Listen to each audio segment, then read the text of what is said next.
gracias por venir y gracias a todos los que insistieron en hacer el evento aquí contra mi voluntad, porque fue un esfuerzo de Martín, de Peco, de Franco, de Tommy, de todo el equipo, pero me parece que vale la pena. Lo que ustedes sienten no es viento, es el ángel de la historia que nos acompaña hoy, así que tolérenlo con estoicismo. Y la verdad que estamos muy contentos de cerrar este ciclo y de que nos acompañe Pancho Liernur, Jorge Liernur, en este cierre.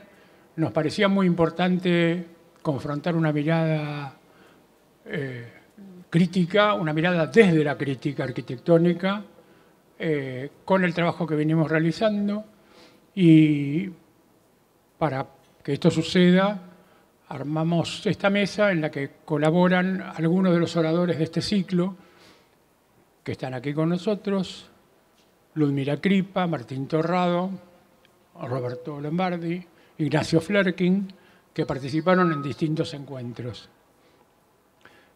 Algunos han venido a los encuentros, otros no, algunos vinieron por primera vez, pero déjenme repasar que este ciclo, llamado Propuesta Decente, cuyo nombre increíblemente mantenemos, empezó en el año 2011. Hicimos 10 años consecutivos de varios encuentros anuales, con la idea de que el debate que había comenzado en el estudio alrededor de los concursos y alrededor de la oficina de Serenois, en la que trabajamos con Rodrigo Grassi desde 2008, y en donde veníamos generando concursos y algunas discusiones internas con algunos invitados. Recuerdo particularmente la visita de Beatriz Arno, de Alberto Conen, etcétera, con los que charlábamos. Quisimos sacar esto un poco afuera, ponerlo en relación con lo académico, con las escuelas y fundamentalmente con los colegas, con otras generaciones. Empezamos a invitar a arquitectos más jóvenes que nosotros, a tratar de promover el diálogo con ellos, a que pudieran expresar sus temáticas. El primer año estuvo Ana Raskowski, Adamo Faiden, Babo. Para nosotros la verdad que fue súper interesante, y evidentemente gente que después tuvo un desarrollo profesional y académico muy interesante. Esos 10 años culminaron con el único encuentro virtual que tuvimos, que fue el año 2020, en la pandemia, y en donde invitamos a un montón de escuelas de arquitectura, desde la UNSAM, Avellaneda, Córdoba, Rosario, FADU, creo que eran 12 facultades de arquitectura, en donde tratamos de pronosticar lo impronosticable, unas distopías increíbles sobre el futuro después de la pandemia. Nada de eso sucedió, fue todo mucho peor. Y nos llevó varios años, hasta 2025, poder hacer este ciclo presencial. Y en este ciclo retomamos las cuestiones que habíamos dejado en 2020 con un encuentro sobre el futuro del Centro Metropolitano, en donde participó Ricardo Fernández Rojas, Álvaro García Resta y González Cid, se me escapa el nombre en este momento, Agustina González Cid, de Rosario, lo cual nos llevó también a tener un encuentro sobre algo que habíamos visto que iba a suceder, que era la cuestión de los nuevos suburbios, que nos sorprendió quizá por lo informal y por la densificación del conurbano que se produjo en los años posteriores. En ese encuentro de nuevos suburbios participaron precisamente Martín Torrado, que nos acompaña, Bruno Emmer, Juan Micheli, que está escondido en el público, y 4 temáticas que nos parecían que a nosotros nos resultaban importantes debatir y que veíamos que estaban en el aire, que queríamos poner en cuestión y que quizás no lo logramos. Pero una hemos llamado pragmatismo técnico, que tenía que ver un poco con la tecnología, si era un nuevo high-tech o era una tecnología vintage o era una cuestión de optimizar ciertas materialidades, Y bueno, en ese encuentro participaron Luciano Intile, Federico Marinaro, Carolina Molinari. Eso nos llevó luego a poner en cuestión temas del lenguaje en un encuentro bastante complejo en donde nadie entendía de qué teníamos que hablar. Y tan lejos quedó la cuestión del lenguaje arquitectónico para nosotros. Ludmila Kripa, Roberto Lombardi, que están aquí en la mesa, y Griselda Balián ayudaron mucho a desentrañarlo. Roberto hizo un gran esfuerzo, inclusive trajo a la mesa el artículo que Pancho había publicado tiempo atrás y que motiva esta reunión, probablemente.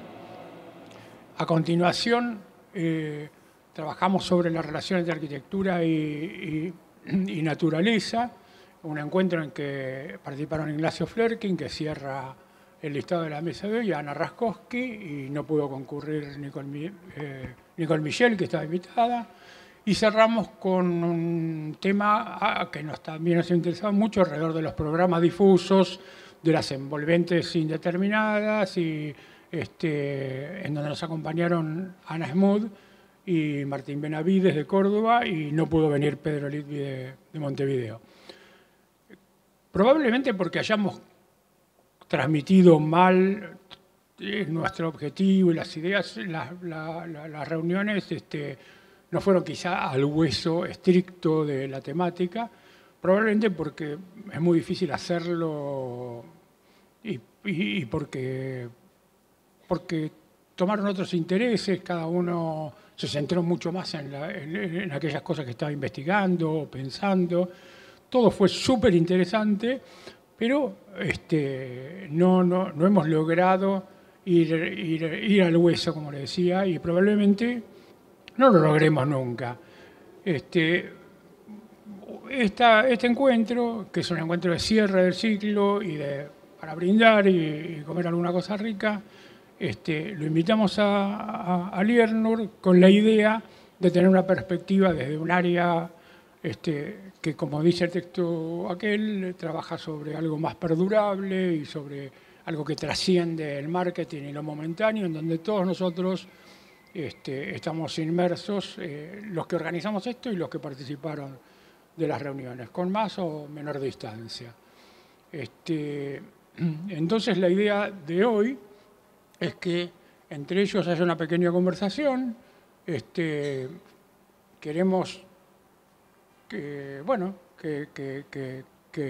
Pancho nos dé su punto de vista o su mirada sobre la cuestión actual de la disciplina local o como quiera, y conversar sobre los ítems que vayan surgiendo a partir de la participación de quien lo acompañan en la mesa. La verdad que es un ciclo que ha sido muy exitoso para nosotros por la concurrencia, por las temáticas, por los oradores, y bueno, queremos agradecer particularmente a quienes nos apoyaron durante todo el año, que son empresas relacionadas con la arquitectura y la construcción, BASA, FB, la Europea, ERCO, que además cuando oscurezca un poco más va a iluminar la capilla y la escenografía atrás, Casio, y fundamentalmente el grupo SILAT, que ha sido nuestro auspiciante principal durante todo el ciclo. Así que bueno, los dejo con ellos y dejamos un espacio luego para conversar entre todos y brindaremos por lo realizado y lo que vendrá. Gracias. Bueno, ¿qué tal? Ya empezamos con trampa, porque yo no venía a hacer ninguna intervención.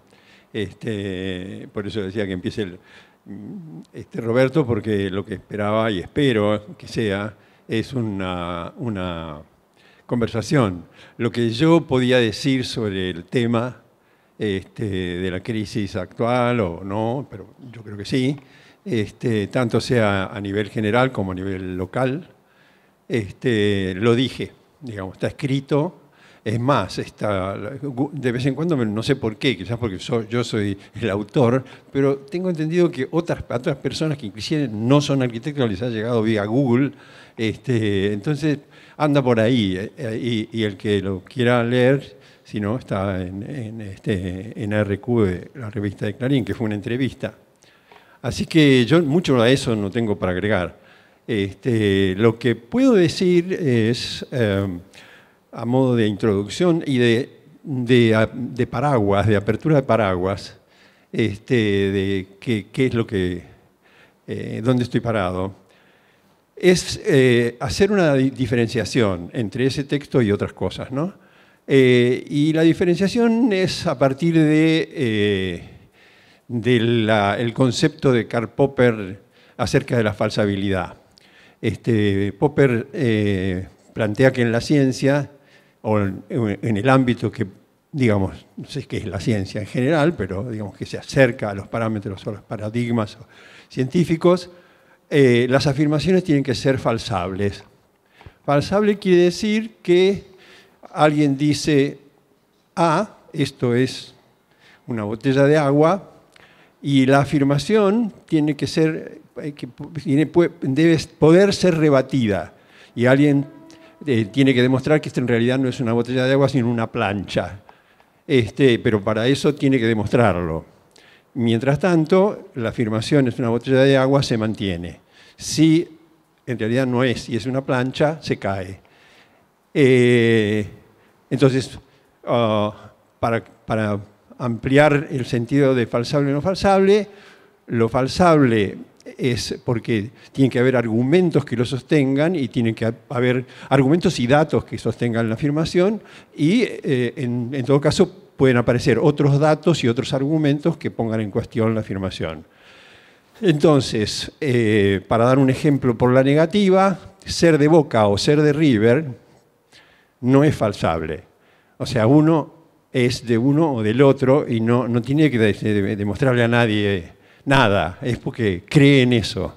Y esa es una afirmación no falsable. Entonces, yo creo que en estos temas hay como distintos niveles de falsabilidad. Digamos, bajo, medio, alto. Lo que tengo que decir es que yo lo que me dedico hace ya tiempo, y a otras cosas no, o muy poco, es a un ámbito que no es de, digamos, la más alta falsabilidad, pero que trata de ser falsable. Yo me dedico a investigar en historia y trato de manejar mis afirmaciones sobre la base de datos, sobre la base de otras opiniones, y a partir de eso construyo una opinión que arriesgo a que alguien diga que estoy equivocado, digamos. Soy consciente de ese riesgo y no me preocupa, porque puede ser que esté equivocado, pero ya hay elementos como para sostener que estoy equivocado o no estoy equivocado, o lo contrario.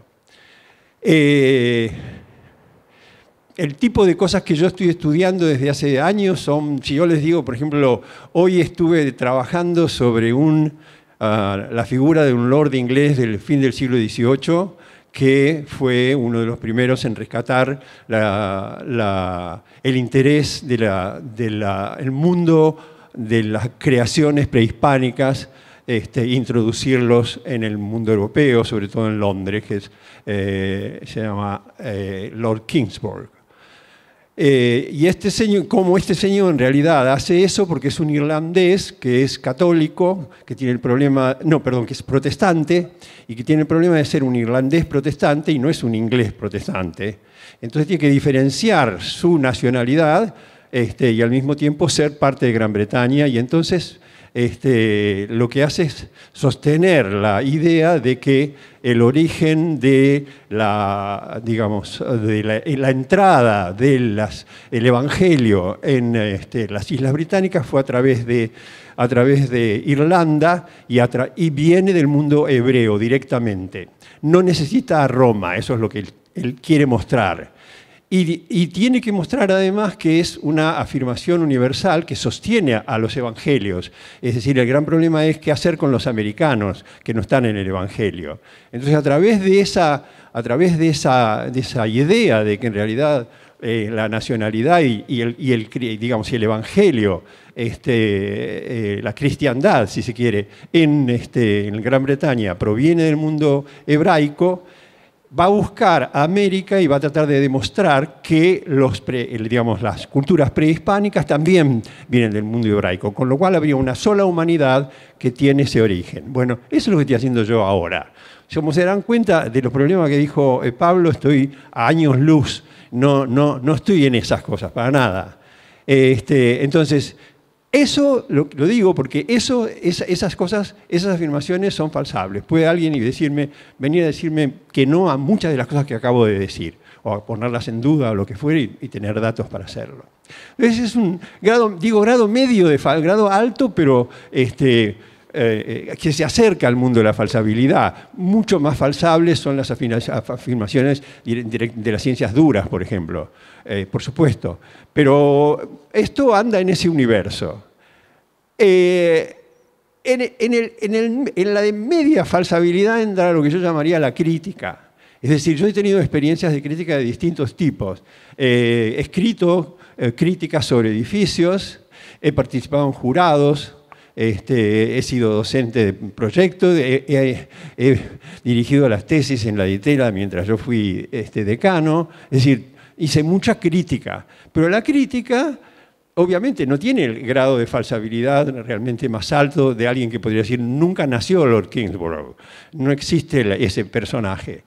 En la crítica tanto no es, pero yo tengo la experiencia, y todos creo que tenemos la experiencia, quienes estamos en el ámbito de la arquitectura, de que uno puede aproximar el bochín. Una de las experiencias que a mí más me sostuvieron eso fue un jurado internacional donde habíamos 5 personas de absolutamente distinta proveniencia, que teníamos que mirar 150 proyectos de toda América y que en más o menos 1 hora de mirar los proyectos sobre la base de un método que era poner un sticker azul o verde o lo que fuera en los proyectos que uno se quería. Bueno, en muy poco tiempo llegamos a reducir esa cantidad de proyectos a 10 o 15. Y eran gente que no tenían nada que ver entre sí. Entonces, cuando uno llega a eso y después nos pusimos de acuerdo en quiénes tenían que ser premiados, que eran 3 o 4. Si alguien viene de otra área y no sabe de arquitectura, no entiende de qué están hablando estas personas, pero los que están adentro sí saben de qué están hablando y por eso se pueden poner de acuerdo en que esto sí, esto no, etcétera, etcétera. Entonces eso es una instancia media. Y después está la instancia más baja de falsabilidad, que es el ensayo. O sea, el ensayo es nada falsable. Uno afirma algo y ahí está, va andando y se defiende o no se defiende. La frase Dios ha muerto de Nietzsche es de una potencia gigantesca, pero no está. Nietzsche no intenta demostrar que Dios ha muerto. Nietzsche afirma que Dios ha muerto. Y así todas las afirmaciones. Benjamin, qué sé yo, eso es el ensayo. Puede tener una potencia formidable o puede ser una pavada gigantesca también. Lo más probable es que sea una pavada gigantesca porque hay poca gente que pueda hacer un ensayo realmente de gran fortaleza. Esta entrevista, ¿qué es? Y ni siquiera es ensayo, es una entrevista nada más. Entonces, lo que está dicho ahí, por eso digo, lo que está dicho ahí es lo que está dicho. Yo no puedo discutir de eso mucho acá. ¿Qué voy a ponerme a discutir? Digamos, no es falsable que yo diga, para mí la arquitectura va a la muerte, digamos, como viene, va mal. Qué sé yo, cualquiera de ustedes puede decir lo contrario, y está bien, qué sé yo. No me parece mal. Pero por eso digo que lo que está escrito es eso, esa es una opinión. Efectivamente, yo creo que la arquitectura es una, digamos, sobreviven los arquitectos porque el sistema los necesita. El sistema me refiero a todo, a los constructores, a los productores de libros, a los profesores de universidades, a todo el sistema que requiere de arquitectos porque se alimenta de arquitectos. Ahora, la arquitectura no sé. Ese es el gran tema. Y creo que esa es una crisis que, como lo digo allí, viene de lejos. O sea, digamos, hasta el 400, hasta el 1300, por ahí.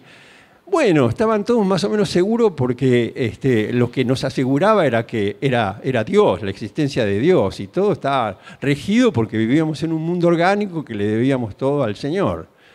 Pero en un momento el mundo mercantil requirió de otras cosas y la legalidad no podía venir del Papa. No podía ser el derecho canónico el que rigiera el comercio, porque era difícil ponerse de acuerdo, porque no tenía ningún tipo de base de acuerdo. Y digamos, en realidad lo que para mí lo que le da el punto de partida al Renacimiento es el derecho. Es la necesidad de que haya un derecho, que sea el derecho, que es el derecho romano, que es un derecho pactado, que son una serie de normas. Y esa serie de normas, Alberti las traduce en entender que la arquitectura también tiene una serie de normas. Y esta idea sobrevivió un par de siglos, 3 siglos, una cosa por el estilo.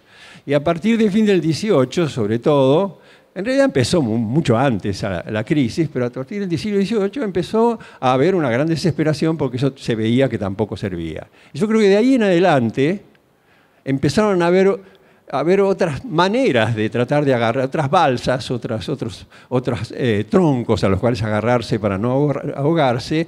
Y entonces, bueno, la forma, ¿de dónde sale la forma? De la función. ¿De dónde sale la forma? De la estructura. ¿De dónde sale la forma? Y siempre aparece alguno que nos salva. ¿De dónde sale la forma? De los parámetros. ¿De dónde sale la forma? Del detalle. ¿De dónde sale la forma? Y así siguiendo. Y siempre cuando se termina el ciclo volvemos a quedarnos...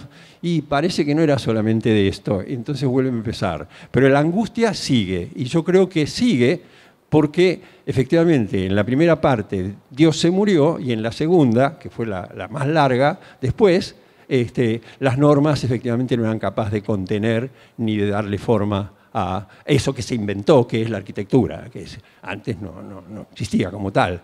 Y eso se evidenció como un proyecto que, bueno, tuvo una cierta duración y se terminó. Y ahora nosotros llamamos a eso arquitectura, nos llamamos arquitectos, etcétera, pero de eso no queda nada. Y es cuando se habla de la posibilidad de hacia dónde vamos, y yo diría que el panorama es bastante oscuro en ese sentido. Eso es lo que me lleva, después si uno baja a la realidad local, no es muy diferente. Y podríamos seguir conversando, pero no quiero usar este espacio, como dije, no venía a hacer una conferencia, pero tampoco quería dejarlo parado a Pablo, como si no iba a decir nada, así que esto lo acabo de improvisar, pero preferiría que sea una conversación, una discusión, una conversación entre nosotros sobre estas cosas u otras que se pueden desprender de eso que está planteado ahí. Me parece que todos nosotros, yo sé lo que piensa Pancho, hace mucho tiempo lo conozco, y por más que lo improvisó, no lo improvisó, digamos, está en la base de su pensamiento desde hace mucho tiempo. Y yo creo que es muy importante que lo tengamos entre nosotros y que incomode, porque nosotros no logramos incomodarnos entre nosotros mismos. Entonces, si bien improvisaste, transpiraste y te puse en una situación muy incómoda y tramposa, te agradezco que hayas dicho una palabra incómoda como para que, a ver si también confrontando con esa palabra, hoy las cosas que hemos dicho entre nosotros toman otro cariz o otra perspectiva. Y para cuando tengas ganas, y no es una trampa y no vuelvo a repreguntarte, pero... ¿es solo para la arquitectura que la modernidad duró esto y punto, o para todo? Luego, si querés. Justamente le estaba diciendo hoy a Bimba, mi esposa, Bimba Bonardo, que el cine, por ejemplo, se hacen carradas de películas, series, Netflix, Y uno que se la banca dice, mira qué buena esta está bastante buena, anoche que viste, y está bastante bien, o va al cine y dice, qué bien esto, ¿no? Ahora, el otro día cachamos de YouTube, con subtítulos en español, Der Sur Salá. Y vos ves una película de Kurosawa y se te caen las medias, los calzones, el pelo, porque es extraordinario, es absolutamente extraordinario, es incomparable. Entonces, digo, y para dar una, simplemente como ejemplo, porque no... entonces, yo creo que pasa algo parecido. La música pasa algo parecido. Es hemos todo entrado en el proceso de producción y de venta y de comercialización. Y bueno, y tiene esa lógica, hay que sacar. Chao, esa es la lógica. ¿Entrás? No entrás. Y lo digo con, a ver, no estoy diciendo que, digamos, no estoy diciendo de ninguna manera que es como para abandonar el esfuerzo, pero lo que a mí me preocupa sobre todo es la conciencia de la crisis. La conciencia de la crisis. No se puede, eso es lo que a mí más me preocupa, no se puede estar trabajando contento con lo que estamos haciendo. No tenemos que estar contentos. No. Porque seguramente es algo que tiene problemas y está mal. Pero es difícil eso, es difícil ponerse en crisis una y otra vez y otra vez y otra vez. Entonces, eso es lo que efectivamente es algo que yo creo que es generalizable, no solamente en la arquitectura. Solamente que la arquitectura es un fenómeno que tiene esa gran tradición, con esas grandes bases que no la tiene el cine, que no la tienen la música contemporánea, etcétera. Probablemente sí, no lo sé. Por lo menos no la música popular contemporánea. Así que sí, yo creo que se puede generalizar. Esto probablemente para ilustrar a los que han venido desprevenidos. Había cierta expectativa de que polemicemos con Pancho, cosa que de ninguna manera estoy dispuesto a hacer. Primero porque lo mejor que me podría pasar es que se me perciba como un discípulo de Pancho, que me honraría mucho. Pero por otro lado sí me parece que hay un punto que es en el que me gustaría establecer una diferencia, porque justamente no hablamos desde la misma posición, ¿no? Si tuviéramos que discutir lo que de alguna manera se supone que tendríamos que discutir, que es en qué medida lo que se está produciendo en este medio y en este momento es relevante, yo no puedo discutir con Pancho porque Pancho, como bien señala, ha dedicado su vida a construir una interpretación histórica de la arquitectura argentina y yo no. Y suponer que podemos hablar en paridad en esos términos me parece que sería al menos impertinente, ¿no? Ahora, lo que sí creo es que aparece una pregunta de la manera en la que Pancho está presentando la escena, que es, dentro de la función de la crítica y de la historia, cómo los que asumimos un espacio de producción leemos la relación entre presente y pasado. Yo creo que bueno, obviamente comparto el sentido de la función de la crítica, tal como lo está planteando Pancho, pero creo que hay un punto en el que a mí, por lo menos, desde el punto de vista de la actividad docente y obviamente ni hablar desde la actividad de producción profesional, necesito establecer una diferencia que es cómo ver el presente de una manera que no asuma de una manera ingenua y atontada que el mundo es nuestro y que podemos hacer con él aquello que nuestra voluntad suponga, ¿no? O desee, y que por lo tanto estamos en condiciones de convertir a la arquitectura en un agente de transformación con toda la relevancia que en algún lugar de nuestro deseo pareciera merecer. Pero sí me parece importante encontrar en qué lugar nuestro ámbito de producción es fértil, ¿no? De qué manera podemos construir, y me parece imprescindible establecer una relación con el pasado en ese sentido, una visión de aquello que podemos hacer que perciba que aquí y ahora hay cosas que podemos hacer, ¿no? Hay cosas que podemos hacer y que pueden ser consistentes y relevantes. ¿Cuál es el umbral de esa consistencia o relevancia?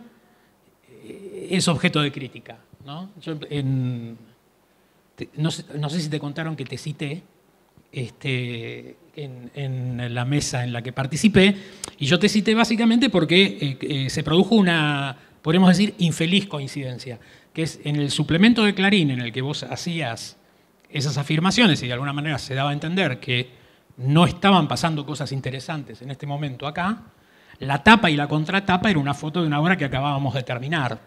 Y no podía dejar de dolerme, en el sentido de reconocer que encarnábamos de alguna manera el emblema de esa intrascendencia, digamos, ¿no? Pero no lo estoy diciendo de ninguna manera irónica. Yo creo que somos un equipo de 30 arquitectos en RDR y conoces a muchos de esos. Y es imprescindible, y en esa misma obra está involucrado aquí presente Nacho, que hizo un trabajo formidable con el equipo de Bulla para esa obra. ¿Cómo establecemos algún escenario en el que la producción pueda interpretarse en un contexto de cierta relevancia?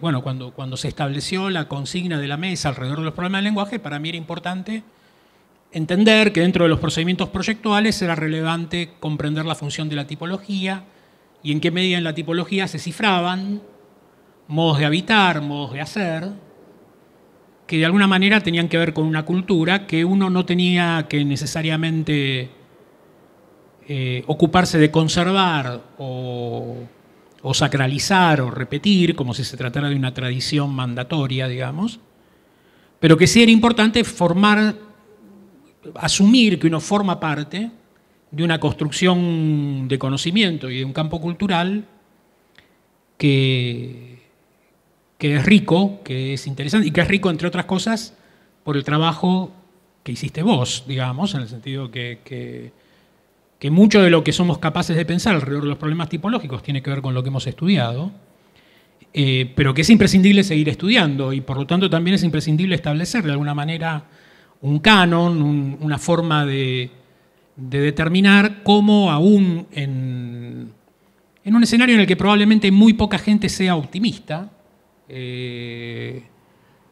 valga la pena poner en valor mucho trabajo de mucha gente que efectivamente encuentra la manera de producir con consistencia y con relevancia en un contexto que no parece tan fértil. Pero, insisto, me parece que nuestra responsabilidad es dar vuelta y rebuscar hasta encontrar dónde está esa fertilidad y de qué manera es posible sostener una función de la arquitectura como un campo de conocimiento y no solamente como un campo de satisfacción de demanda, ¿no? No sé si puedo decir mucho más. No, yo me tomo algo de lo que decía Pancho, pero para plantearlo más como una posible apertura a pensar, que planteabas como diferenciando la arquitectura y los arquitectos, ¿no? Como tratar de entender si la producción de la arquitectura entró en este sistema maquínico de producir y despachar, pero también si los arquitectos como sujetos o agentes en la sociedad perdimos también un poco de relevancia en el sentido de que el rol del arquitecto está cada vez más diluido en otros actores que empiezan a tomar más protagonismo en la producción de la arquitectura. Si esas dos cosas están sucediendo en paralelo o si una sucede porque a continuación de la otra. Yo tengo esa sensación de que la voz del arquitecto cada vez tiene menos peso en las decisiones de cómo crecen las ciudades, cómo son los lugares donde queremos vivir, cómo se norman las cosas o se regulan la forma en las cuales las ciudades crecen y demás. Y me gustaría como también entender un poco si podemos diferenciar como la producción del sujeto arquitecto o de la disciplina o de lo que nos convoca acá a nosotros, ¿no? Lo dejo como una pregunta.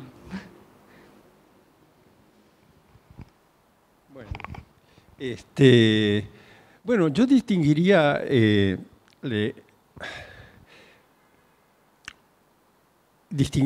o sea,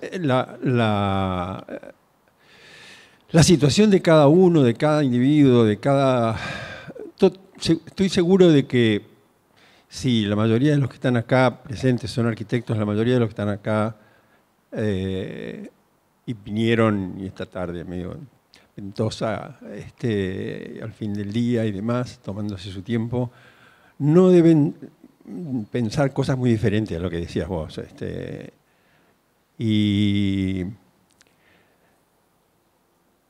Y eso no se puede negar, o sea, esa búsqueda no se puede negar, pero hay condiciones que van más allá. Es decir, cuando la arquitectura, cuando lo que nosotros llamamos arquitectura, y que, bueno, lo digo desde siempre, que es una institución que se crea, ¿no?, en el 480, cuando lo que llamamos eso que llamamos arquitectura, o sea, eso que empieza con un libro hecho por un tipo que era el secretario del Papa, no era el secretario, era el que escribía los textos del Papa, nada más ni nada menos. O sea, le escribía los textos a Dios en la tierra, para ponerlo en términos de la organización de la Iglesia Católica, o sea, la representante de Dios en la tierra. Entre ese personaje y nuestras duras y difíciles vidas hay un abismo. Entonces, lo tomo en función de que ese tipo y esa gente, digamos, y otros, estaban tratando de cambiar el mundo.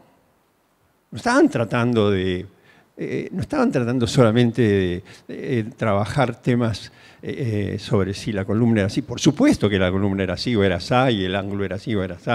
Y eso era parte de un discurso y de una posición frente al mundo, frente a la historia, frente a los milenios, porque de golpe los tipos pegaron un salto y recogieron una cosa que estaba casi un milenio atrás, y dijeron, no, esto tiene que ir para acá. Esa operación, que es gigantesca, eso es así se fundó la arquitectura. Entonces, uno puede decir, bueno, y yo lo entiendo, ¿qué me queda? Esta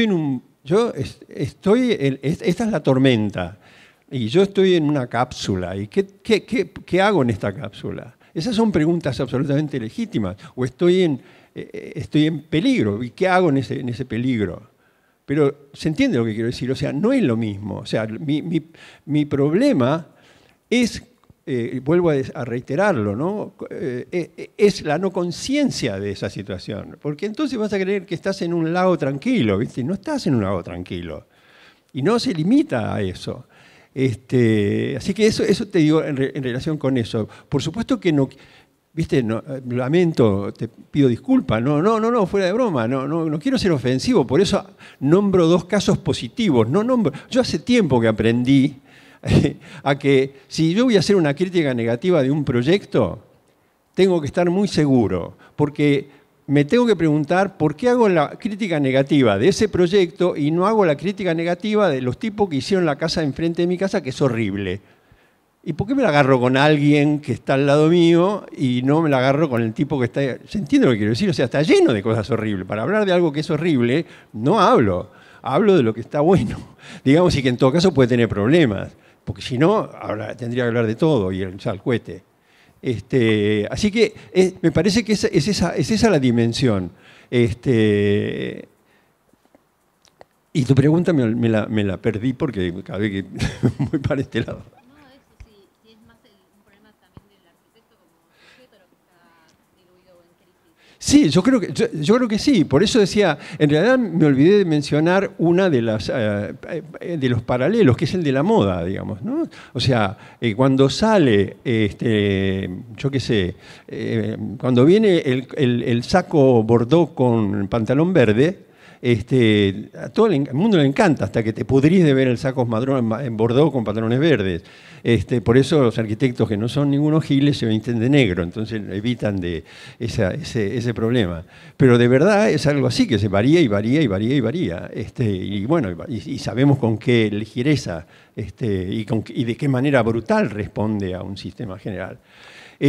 Así que yo creo que es distinto hablar de los arquitectos y hablar de la arquitectura, ¿no? Entonces, y los arquitectos, bueno, tenemos que ser conscientes que estamos en este sistema y que este sistema nos hace vivir y nos necesita con esta figura, pero en realidad, el otro día le escuchaba a Cecilia Puga en su exposición, preciosa exposición, pero pensaba, en relación al texto ese, a la entrevista, de nuevo, ¿no? O sea, ella misma lo decía, es el Estado el que tiene que intervenir, ¿no? Y el Estado interviene y uno dice, bueno, está bien, en el caso de... Ella presentó dos proyectos, ¿no? Y uno era dos proyectos de restauración. Uno era una casa casi en ruinas en medio de Santiago y otra era una casa totalmente en ruinas y donde quedaba la fachada en otro lado. Y yo digo, pucha, tiralo de abajo y hacer algo nuevo, más barato, qué sé yo, seguro que es más barato y se puede hacer algo que esté bien también. Entonces ahí entras en una cosa en la cual también el Estado necesita de publicidad, también para el Estado es un efecto publicitario, también ahí por más que uno diga, no, bueno, se hizo todo muy cuidadosamente y bueno, sí, más o menos, porque también estamos en plena discusión sobre el ambiente, entonces, y decimos como hecho positivo el hecho de que por suerte estamos en un mundo en el cual todavía no nos exigen ciertos estándares ambientales, por ejemplo, donde se puede usar el hormigón a la vista, etcétera, etcétera. Bueno, pero entonces, no era que estamos hablando de ambiente y entonces que había que proteger el ambiente y entonces, bueno, entonces estamos reivindicando a un cliente, que es un cliente que también tiene sus problemas, pero que tiene más guita para poner en publicidad urbana, digamos. Y por otro lado, también estamos moviéndonos en un mundo arcaico, en un mundo que, entonces para estar bien, tiene que tener cierta gracia, tiene que ser de alguna manera arcaico. Entonces, los problemas de los arquitectos son distintos de los problemas de la arquitectura. Y me parece que son dos cuestiones diferentes. Casi diría que en el caso de hablar de los problemas de los arquitectos te acercás más a la sociología que a la teoría de la arquitectura, digamos, que es otra cosa, ¿no? Rescatar una cosa que dijiste antes sobre lo del japonés, que no recuerdo cómo se llamaba, y Kurosawa y su película. Como esta idea del genio, que un poco es lo que vuela en tu texto, ¿no? Y me recuerda un texto de Coderch que le da a los alumnos cuando egresan de la facultad, muy provocador, que se llama No son genios lo que necesitamos ahora. Y el texto un poco lo que dice es, por el momento social en que vivía su país, que necesitaban otro tipo de arquitecto, un arquitecto más comprometido, un arquitecto que hiciera una arquitectura mucho más silenciosa, comprometida, y que eso más adelante iba a producir esos personajes que por supuesto ocurrieron, como Moneo, años más tarde, por ejemplo, ¿no? Tal vez, yo creo que una pregunta posible a esto es si tal vez no son genios los que necesitamos ahora, y es un conjunto de arquitectos más silenciosos, con otro tipo de responsabilidades, que van a dar producto a que en unas nuevas generaciones vuelva a aparecer entre nosotros un Clorindo Testa y un Mario Roberto Álvarez o un Rafael Iglesias. Pero tal vez lo que nos demanda hoy nuestra situación es como recomponer una situación de arquitectura más responsable y pareja, que creo que es un poco donde yo me siento identificado, sin saltos, ¿no? Sin nadie que vos lo ves como una persona inalcanzable, sino que ves que todo es posible. Digo, si no hay que hacerse esa pregunta, ¿no? Si todo el tiempo tenemos que estar buscando que aparezca esa película fascinante o tener un muy buen nivel de series, ¿no? Que seguramente entre esos directores generen que alguien que ve esa serie, después de ahí salga un genio, ¿no? Y haya alguien que se destaque. Digo, seguramente en las próximas generaciones, con esta arquitectura, como sobrevolabas en el texto, como silenciosa y toda igual y parecida y y con esa cosa pareja, tal vez dentro de 1 o 2 generaciones, tal vez no lo veamos, vuelva a aparecer otros personajes que nos representen. Digo, no hay todo el tiempo un Rafael Iglesias entre nosotros, nos daríamos cuenta.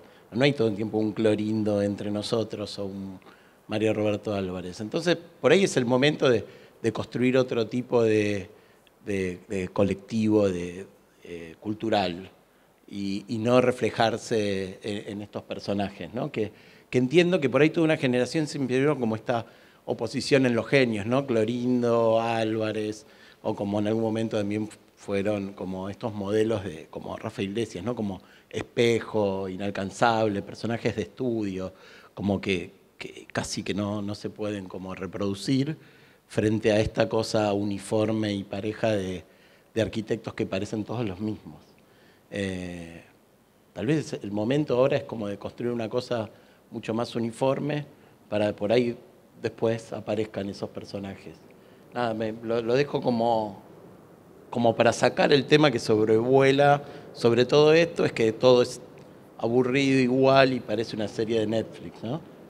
Hace unos años me pasó y esto seguramente no sé si les pasó a todos algo parecido, porque tiene mucho que ver con las historias personales y, digamos, y para Pancho hay cosas que tienen que ver con Kurosawa y probablemente para mí tengan que ver con Fellini o lo que fuera, digamos, que no dejan de producir sensaciones parecidas a las que le pasan a Pancho. Hace unos años vi por primera vez La gran belleza, ¿no? de Sorrentino. Y cuando terminó la película, le grité a mi mujer, que estaba al lado mío, por fin una película pretenciosa, ¿no? Con la sensación de que efectivamente podemos someter a la película a toda clase de análisis y probablemente no esté a la altura de esa algarabía que tuve yo al final de la película, pero lo que me produjo fue esa sensación de que alguien estaba tratando de hacer algo que tenía que ver con lo que podríamos entender que es el cine como campo de conocimiento y no como un mecanismo de producción, digamos, ¿no? Tan directamente asociado al consumo. Y no porque evitara los mecanismos de consumo, es una película que por momentos parece una publicidad, pero que tiene la capacidad de desplegar una serie de recursos y una capacidad de reflexionar sobre su forma que para mí marcaba una diferencia, ¿no? Y justamente en la mesa redonda en la que participábamos con Ludmila, a mí me pasaba que aparecía la figura de Clorindo Testa, por cómo la mencionaban otros, y yo tengo una relación muy distinta con Clorindo. A mí me cuesta muchísimo pensar que Clorindo Testa se ajusta a la figura del genio, porque de hecho llevo muchos años estudiando la obra de Testa, tratando justamente de entender cómo está hecha. Y cuando uno estudia cómo está hecha, es muy consistente desde el punto de vista de sus procedimientos. Yo a eso no lo llamo genialidad, lo llamo conocimiento, o sea, lo llamo como haberse formado en un campo de conocimiento, haber estudiado muchas cosas, hacer un ensayo de cómo se pueden aplicar y llevar adelante eso con mucha consistencia. A mí me interesa mucho la obra doméstica porque tiene una condición muy interesante, que es que cada obra es en sí misma una investigación y al mismo tiempo podemos ver todas las obras como series de investigaciones. Y yo no me atrevo a decir que Testa hizo eso, me atrevo a decir que es lo que nosotros estudiamos de lo que hizo Testa, ¿no? A mí me gusta pensar así la arquitectura, a mí me gustaría que efectivamente estudiáramos a Testa. Creo que el esfuerzo que estamos haciendo nosotros de estudiar a Testa es porque Testa no se lo estudió, se lo consideró un genio sin estudiarlo, y eso produjo un bache de conocimiento severo, que tuvo que ver mucho también con lo que yo decía en la mesa, una función de la universidad donde mucha gente prefería robustecer su propia posición personal, como si la arquitectura fuera un campo de acción en el que el conocimiento pasara por cierto lugar gestual, enunciativo, digamos, y no por esa capacidad de traducir a organización geométrica, a una imaginación espacial, una puesta en relación con la percepción de la obra, toda una cantidad de cosas que apenas lo estudias a Clorindo un rato, te das cuenta que está ahí, ¿no? Entonces yo aspiro a que efectivamente seamos ambiciosos, incluso con la sensación, digo, y por eso me parece bueno el ejemplo de Sorrentino, de que en ese proceso no salgamos airosos, no salgamos con la sensación de que hemos consumado efectivamente una obra de arte. Pero me parece imprescindible que imaginemos que tenemos un campo de conocimiento que es fértil, en el que podemos generar procesos de investigación y de producción que por lo menos sean capaces de hacernos sentir que estamos tratando de cambiar el mundo, digamos, en el sentido de producir diferencias cualitativas en la percepción de cómo se está construyendo la ciudad o cómo se está construyendo el ambiente. De todas formas, entiendo muy bien lo que estás planteando, Martín, y lo que pasa es que me parece que la figura del compromiso es muy evasiva en ese punto, porque todos necesitamos entender que la función de los arquitectos es prestar un servicio social, ¿no? Y en ese sentido podríamos pensar que ahí se juega un compromiso. El problema es que la sociedad no ha consensuado sus agendas, no estamos respondiendo a un interés público, podríamos decir, objetivo o real o colectivo en su verdadera dimensión. Y por lo tanto necesitamos interpretar esa demanda, digamos, externa, con alguna arbitrariedad, con alguna versión de que nuestra propia posición subjetiva tiene que poder traducir esa demanda de alguna manera, con lo cual yo creo que ahí inevitablemente, como la retracción es una mala salida, nos deja en una posición de probablemente ser nosotros mismos consumidores, digamos, ¿no? Como de la manera más pasiva, quiero decir, ¿no? Yo creo, Nacho, que es el momento que hables. Bueno, esperé hasta el final, no quería... me gusta que estoy vestido de negro sin ser arquitecto, Pancho, y soy el único casi, con Ludmila. Hay excepciones. Al ser el diferente o el no arquitecto acá, voy a tomarme cierta libertad que hacemos siempre de entrar y salir del debate de la arquitectura, si consideramos al paisajismo dentro de la arquitectura o no, pero es una gimnasia que nos viene bárbaro, esto de poder camuflarnos de a ratos entre arquitectos y de a ratos salir de ese debate, con lo bueno y lo malo de eso, porque por ahí nuestra mirada al trabajar sobre los bordes de las cosas, sobre la indeterminación, bueno, también tiene un riesgo a caerse, a ser criticado, incluso equivocar. Por ahí porque más la práctica nuestra tiene que ver siempre con el fin de poder innovar, experimentar y poner en crisis y equivocarnos, y así creemos que construimos y avanzamos con las disciplinas o ayornándolas. Coincido con Pancho, con la crisis de las crisis, y creo que a todos nos atraviesan en todas las escalas que lo imaginemos.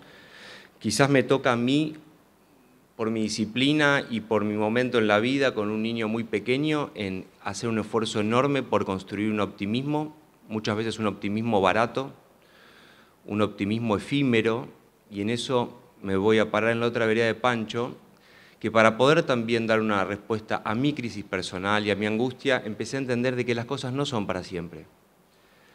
Que quizás lo que la arquitectura, y en esto también admito que me critiquen por estar hablando de algo que no es mi expertise, en eso soy un intruder,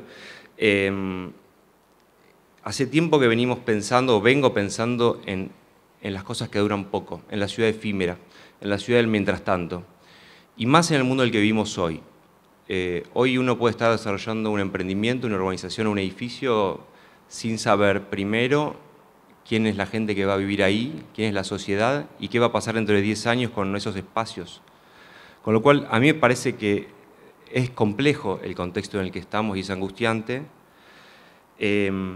Sin embargo, me parece que a la vez, y lo vimos mucho cuando pasó las crisis de producción globales últimamente, creo que hay una crisis en las narrativas, creo que la arquitectura está atravesando esa crisis a nivel global, como decía Pancho, y por otro lado, como decía antes, creo que es un momento también de oportunidad futura. Un futuro que es muy difícil de ficcionarlo, y eso también nos lleva muchas veces a un concepto que está Sabri ahí entre el público, mi pareja, que es nos arroja una situación de desorientación, ¿no? Yo creo que hoy estamos en un contexto de desorientación. Nadie quizás acá me pueda definir qué es lo contemporáneo. O quizás hay 50 o cuantas personas hayan acá de esa definición. Y eso nos mete en una situación que no podemos ficcionar el futuro y quizás nos anclamos a veces al pasado. Entonces yo creo que en ese ejercicio que al menos hoy nosotros estamos haciendo con algunas obras patrimoniales o modernistas, como el caso de la Plaza de Burle Marx, que lo conversábamos con Roberto, es este diálogo entre la modernidad paisajística y lo contemporáneo, de cómo reinventar o redescribir una obra. Creo que hay oportunidades de eso. En ese sentido, el paisaje, como les decía antes, tiene una posibilidad de pararse y a nosotros nos ha servido mucho en otro tipo de agendas, que es montarnos sobre la agenda ambiental, que creo que es una respuesta contemporánea a la cual la arquitectura todavía no está haciendo tanto cargo de eso, a la circularidad, al flujo de materia, y al menos al paisaje le sirvió para empezar a dar soluciones, ¿no?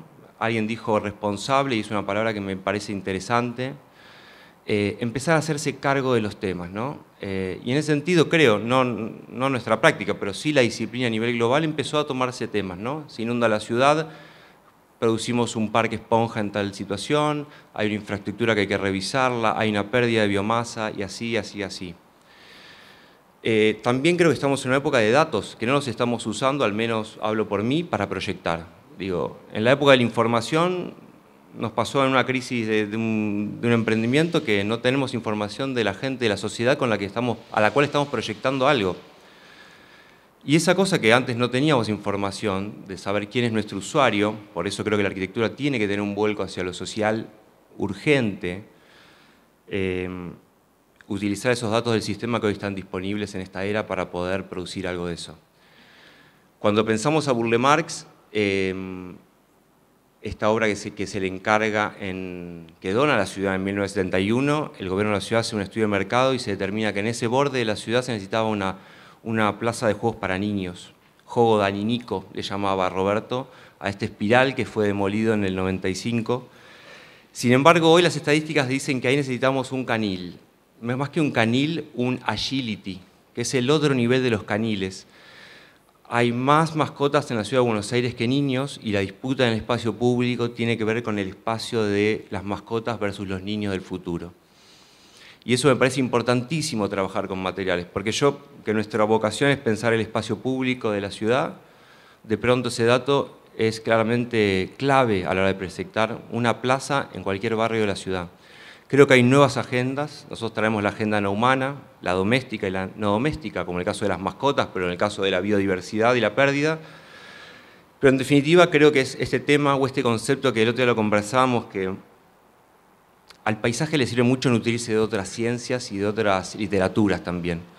Y en eso, vuelvo a citar ahí a Sabri, el término de Donna Haraway, que es una bióloga, pero que viene del mundo de la ciencia ficción, el término de responsibility. Me parece que eso es algo que hoy al menos nos resuena en un sentido de que tiene que haber una acción que sea responsable, que podamos tener la capacidad y la habilidad técnica para hacerlo y a veces la capacidad técnica para poder dar una respuesta para una sociedad pronta, digo, no de a 100 años. Pero bueno, traigo el tema de la temporalidad porque siento que el paisaje siempre detuvo el tiempo, el espacio público se dedicó a detener el tiempo. Sin embargo, en los últimos años, nos pasó a nosotros en la práctica de los concursos de espacio público, el tiempo estaba vinculado al consumo y no al ocio, ¿no? Había una crítica muy fuerte que era la pérdida del ocio en la ciudad, esta cosa romántica que tan bien nos hace, sin embargo tenía que pasar a ser una cosa de consumo, ¿no? Entonces creo que hay que empezar a pensar nuevas narrativas y en términos de la arquitectura no puedo dar esa respuesta, pero por ahí lo puedo traer del paisaje, en de que hay, me parece, temas que hoy están desde la contemporaneidad, el tiempo, la escala de lo posible, sobre todo económica y social, creo que son claves hoy. Pero me extendí un poco quizás, pero... Respecto de lo que planteaba al principio, se planteaba sobre el tema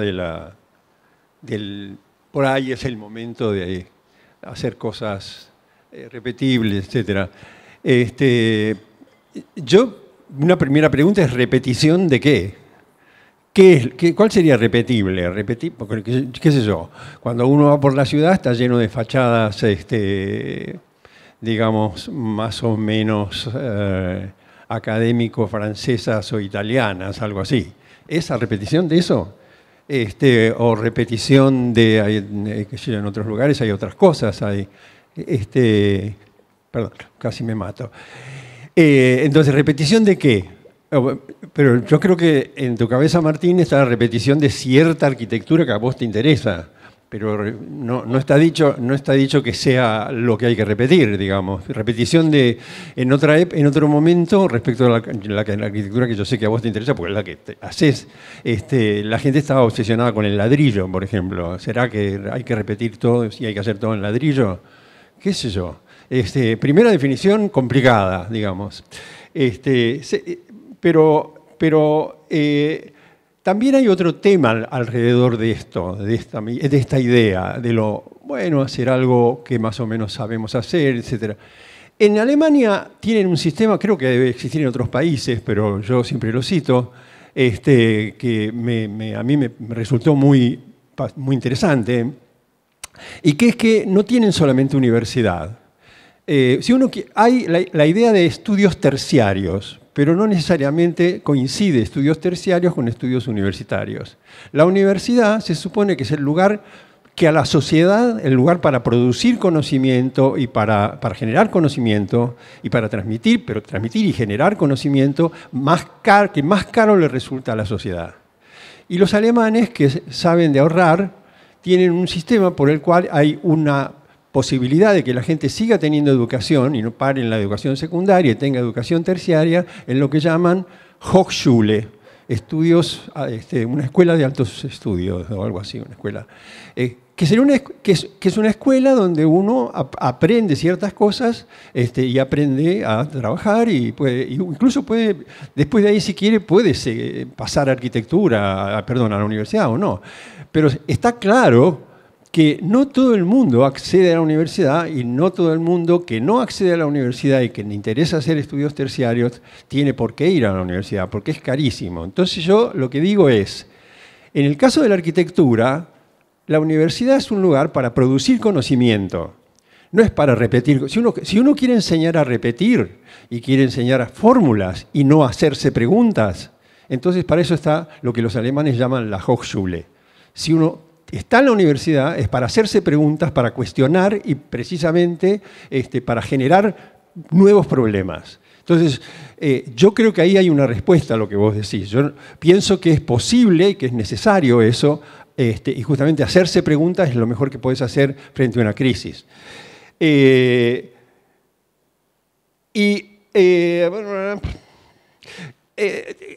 También sobre el genio, ¿no? El genio, yo recuerdo una cosa que dice Vasari, que era prácticamente coetáneo de Miguel Ángel. Cuando tiene que hablar de Miguel Ángel en Las Vidas, dice literalmente: esto estaba mal, estábamos haciendo las cosas mal, errábamos en cómo hacer, y por suerte Dios nos envió a una figura desde el cielo que ha venido a nuevamente darnos un sentido a lo que hacemos, y esa figura es Miguel Ángel. Entonces, hay una relación tensa con la genialidad. Ahora, la genialidad tampoco es algo, tampoco es algo que surge de la nada, surge en ciertos contextos, surge en ciertos caldos de cultivo. Y justamente ese tomar riesgo que es necesario para que en todo caso aparezca esa iluminación es función de ciertas instituciones y yo eso creo que es necesario. Y mientras tanto nos equivocamos, por supuesto, pero para eso está. Pero me parece que no hay que confundir una cosa con la otra, un nivel con el otro nivel. Y lo que decías de Clorindo, bueno, de alguna manera anda por ahí, y siempre pasa también, ¿no? Y ahí sí yo creo que, en todo caso, porque si no alguien me lo va a señalar, justamente en uno de los trabajos que publiqué recientemente hay un capítulo que se llama contra la originalidad, ¿no? Y yo reivindico esa idea. Pero eso no quiere decir que la repetición sea simple. O sea, digamos, en todo caso, Mies no es original respecto a ciertas ideas que recibe del mundo clásico. No es nada original. Las repite. Lo que pasa es que recrea en una situación totalmente diferente. O sea, es un tipo de repetición que es creativa al mismo tiempo, que es transformadora y que no es necesariamente la repetición de lo que está al lado, es la repetición de la herencia. Y en ese sentido me parece que también va en parte a algo que decías vos recién, y que es el tiempo. Justamente la arquitectura tiene ese problema, quizás no la tienen otras la moda no lo tiene ese problema. La moda, digamos, si bien el ejemplo que yo siempre doy es de Deleuze, que decía, bueno, una señora si tiene que comprarse alguna prenda para trabajar todos los días, estoy hablando de Deleuze, años 20, la comprará de una tela cualquiera que la va a gastar y al año siguiente compra otra con otra tela, etc. Ahora, esa es una idea de forma, mientras que hay otra idea de forma que corresponde a algo que va a durar. Por ejemplo, un tapado de piel en esa época. Entonces, el tapado de piel no puede tener la misma lógica de forma que el delantal que usa la señora, porque el tapado de piel tiene que durar años. Y ese es un problema de la arquitectura, que tiene que durar años. Y es esa proyección en el tiempo de esta cosa que está acá, lo que está en crisis en algunos casos y en otros no, y hay que afrontarla, porque no en todos los casos es efímero. No en todos los casos vos señalabas, bueno, no sabemos si va a estar o no. Yo creo que los grandes edificios de la ciudad, difícil que se demuelan tan rápidamente, por ahí se van a demoler, pero va a tardar un par de siglos en que se demuelan. Y además, en todo caso, ahí también está la capacidad de la arquitectura de resistir al tiempo, de resistir por su forma, de resistir por lo que simboliza, de resistir por un montón, por sus materiales, por miles de motivos. Pero ese tema de la resistencia al tiempo, de la prolongación en el tiempo, me parece que es fundamental. Digamos, a mí me gusta también recordar un ejemplo fantástico, que es el del pabellón de oro, ¿no? de Mishima. Que él dice, habla de la arquitectura como las naves del tiempo. Él dice, mientras que hay vehículos que navegan en el espacio, la arquitectura es una nave en el tiempo y que tiene que transitar el tiempo, atravesar el tiempo. Y ahí hay demandas de todo tipo. Entonces, me parece que en eso hay responsabilidad. Y respecto y no son pequeñas responsabilidades. Y respecto de lo que vos decías, también hay que diferenciar. Yo entiendo que vos tengas tu punto de vista desde el paisaje y demás, pero la arquitectura tiene un problema de forma, de forma constitutivo. Todo se puede cambiar, pero al final tiene que tener una forma. Y ese es el gran problema, y sigue siendo el gran problema, y es el problema de todos los días, y va a seguir siendo el problema de todos los días. ¿Qué forma? Por eso digo, antes siempre pretendemos agarrarnos a algo para determinar esa forma. Bueno, es así. Y eso, digamos, la variación, el cambio, entonces ya atravesamos el tiempo de que, bueno, hagamos algo que resista, entonces que se le pueda agregar y sacar, y el plugin y todo eso, la flexibilidad y todo eso ya lo vimos. Y la mayor flexibilidad del mundo la tiene la National Gallery de Mies, que puede hacer lo que quieras allá adentro. Y es una cosa absolutamente estúpida, nada más que una caja donde puede pasar de todo. Entonces, y que eso es lo que, la gran lección respecto de la otra flexibilidad, ¿no? Que no sirve ni para una cosa ni para la otra. De manera que me parece que nada, hay muchos temas planteados. Podríamos seguir discutiendo, me parece, conversando, porque la conversación es interesantísima, pero yo no sé, Pablo, si siendo las 8:30 no tendríamos que avanzar hacia la mesa y hacia los vinos y las empanadas. A mí me parece bien también. Hemos trabajado todo el año y hoy es un día que, a pesar de lo apesadumbrados que estamos por la conversación, lo desolados que estamos, hay algunas cosas que se pueden comer. Si están muy tristes, no las coman. El vino se está acabando, pero va a venir más pronto. Va a venir más pronto. Hemos mandado por refuerzos. Yo creo que efectivamente es una conversación inconclusa. El año que viene quedan comprometidos todos de nuevo. No, vamos a estar en el mismo punto, o quizás no. Creo que es esto lo que queríamos generar, o parte de esto. Creo que lo que puede verse acá es incipiente, no vamos a llegar a una conclusión, pero es un tipo de debate y un tipo de discusión que se puede dar cuando hay más de una perspectiva en la mesa. Efectivamente creo, no quiero dar mi opinión porque digamos, no está muy abierto, no lo vamos a abrir al debate porque va a ser infinito.